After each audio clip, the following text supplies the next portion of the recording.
सारे दिन दियां गल्लां बह के दस्सां मैं तेनू, तू मैनू भुले ना कदे, मैं ना भुल्लां तैनू। नमस्कार दोस्तों, स्वागत है आपका हमारे YouTube चैनल में। आज के इस वीडियो में हम आपके लिए बहुत ही महत्वपूर्ण जानकारी लेके आए हैं। आप सभी को अवगत कराते चलेंगे, प्रिंट मीडिया की तरफ से आज एक महत्वपूर्ण जानकारी दी गई है। हालांकि जानकारी जो है वो सुनकर थोड़ा सा उदास आप लोग होंगे। ऐसा इसलिए क्योंकि भारतीय रेलवे ने सतना रीवा रेल लाइन दोहरीकरण के लिए किए गए भूमि अधिग्रहण से प्रभावित किसानों को जोर का झटका दिया है। दरअसल रामपुर बघेलान क्षेत्र के 7 गांव के 709 किसानों की जमीन की उक्त परियोजना के लिए करीब 6 साल पहले अधिग्रहण किया गया था, लेकिन प्रभावित किसान नौकरी के बिना सिर्फ मुआवजे के खिलाफ तब से अलग अलग फोरम पर सख्त विरोध कर रहे हैं। रेलवे ने नौकरी के वादे से मुकरते हुए सिर्फ मुआवजा दिए जाने का निर्णय कर लिया है।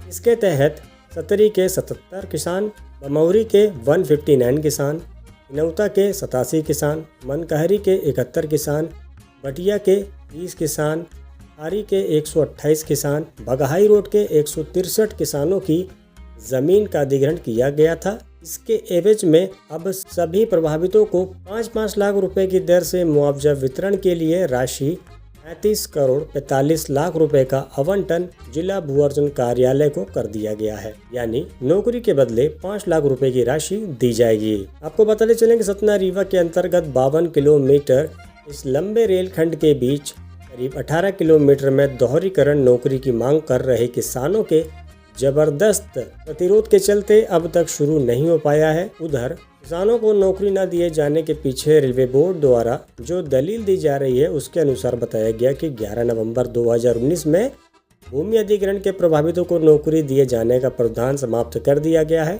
साथ ही ये भी बताया जा रहा है कि रामपुर बघेलान सर्कल के उन किसानों की अधिग्रहण की गई जमीनों के अवार्ड 11 नवंबर 2019 के बाद पारित किए गए थे। इन्हीं सूत्रों के अनुसार सकरिया और बिरुली के करीब 275 किसानों की जमीन का अधिग्रहण 11 नवंबर 2019 के पूर्व कर लिया गया था, जिन्हें समान दर से मुआवजे की राशि का भुगतान नौकरी दिए जाने के लिखित वादे के साथ रेल मंडल जबलपुर के अधिकारियों के द्वारा जिला प्रशासन के प्रतिनिधियों की मौजूदगी में 4 साल पहले किया गया था। इसी शर्त के तहत सकरिया और बिरहुली के प्रभावितों से नौकरी के लिए रेलवे द्वारा आवेदन भी जमा करा लिए गए थे। अब 3 महीने से चल रहे आंदोलन को समाप्त किया गया था और आंदोलन को समाप्त करते हुए सकरिया बिरहुली के भूमि अधिग्रहण से प्रभावित किसानों ने प्रचलित गाइडलाइन के अनुसार जिला प्रशासन द्वारा बांटी गई मुआवजे की समान राशि स्वीकार कर ली थी। यानी कि 7 गांव में 709 प्रभावितों को झटका लग गया है। सतना रीवा रेल दोहरीकरण की बात हो रही है। रेलवे ने स्पष्ट कर दिया है कि वो 5 लाख रुपए की राशि ही देंगे और ये राशि अलॉट कर दी गई है। अब ये राशि किसानों को आवंटित की जाएगी, यानी कि नौकरी के बदले 5 लाख रुपए की एक मुफ्त राशि का प्रावधान किया गया है। भारतीय रेलवे ने नौकरी देने का प्रावधान बंद कर दिया है, ऐसा बताया जा रहा है। आपको बताते चले इस रेल लाइन परियोजना में नौकरी का मुद्दा ही सबसे ज़्यादा गरमाया हुआ था। इसी वजह से ये रेल लाइन परियोजना लगातार अपने तय समय सीमा से पिछड़ रही थी। आज भी किसान आस लगाए बैठे थे कि उनको ज़मीन के बदले नौकरी दी जाएगी, लेकिन आज रेलवे ने क्लियर कर दिया।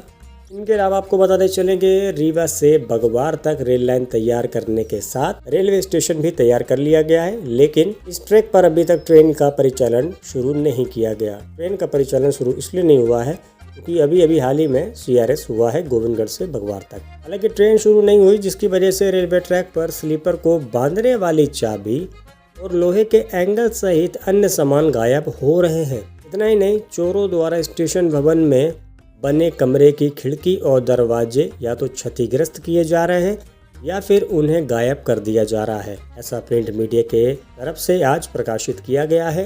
ये भी बताया गया है कि गोविंदगढ़ रेलवे स्टेशन के कई खिड़की और दरवाजे गायब हो चुके हैं। इतना ही नहीं, चोरों ने रेलवे ट्रैक पर कई स्थानों पर लगी चाबी भी निकाल ली है। दरअसल इस ट्रैक पर ट्रेन का परिचालन शुरू न होने से इसकी देखरेख नहीं हो पा रही है, जिसका फायदा उठाकर चोर रेलवे के लोहे के सामान गायब कर रहे हैं। ट्रेन का परिचालन न होने से किसी भी स्टेशन में अभी स्टाफ भी नहीं है। रीवा से बगवार के बीच देखा जाए तो सिलपरा, गोविंदगढ़ और बगवार में रेलवे स्टेशन का निर्माण पूरा हो चुका है। माना जा रहा है कि जब तक रीवा से बगवार तक ट्रेन का परिचालन शुरू नहीं होगा, जब तक रेलवे ट्रैक या स्टेशन भवन के सामान इसी तरह गायब होते रहेंगे। हालांकि अभी तक तय नहीं हो पाया है कि रीवा से बगवार तक ट्रेन का परिचालन कब शुरू होगा, जबकि रीवा बगवार तक ट्रेन चलाने की सभी व्यवस्थाएं पूरी कर ली गई हैं।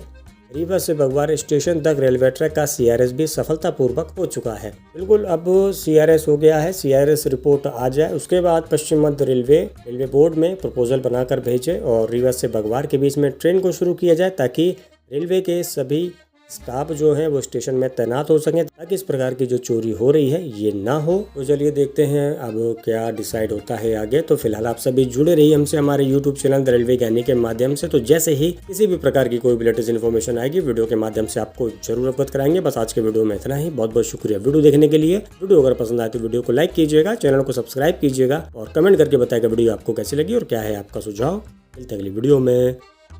Bye bye.